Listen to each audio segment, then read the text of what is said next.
Senaste några månader har hon varit fortsättningsrahärda kona och hon har inte krockat sig bort som en annars typisk smäin föringar.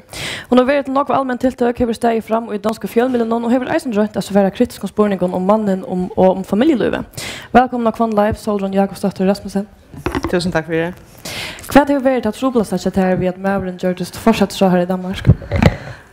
Det är nog för fjällmiljön vill jag säga. Jag vill så mycket fokus alla tiden. Och här sitter du. Tack. Så vad har du varit nöjd att vänja dig vid som du annars inte, eller som du helst vill slappa undan? Det är nog det samma. Jag är upprunaligen också privatpersoner. Så att det är kraftigt att synda vänja sig vid att vi fokus och vara så intressant. Hur ser det att ta lot i allmänna tilltag och vara en offentlig person? Jag har haft nog så gott att jag vänja mig vid det. Det kommer så lojande, så det är inte problem. Du först nu till du finner dövrar väldäcka på. Hur ser det?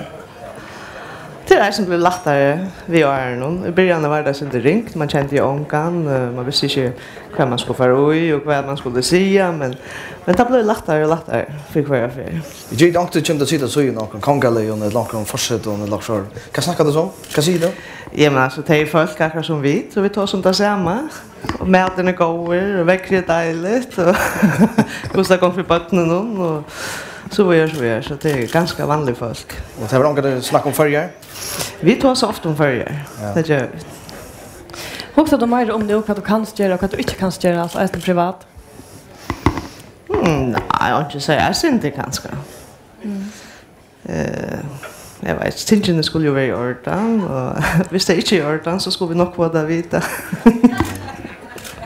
Ja, du valde en läggan av sån likeload som kona fortsätter Nej, i testa därför det, sak för sak. Om det är något som jag är intresserad involverar mig i. Jag har varit i Afrika, vid dansk flyktinghjälp och hjälpt att promovera det här insamling.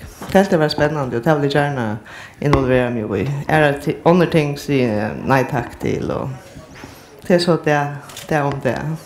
Är själva gerans där att det blir nervös nu? Nej, inte gerans där.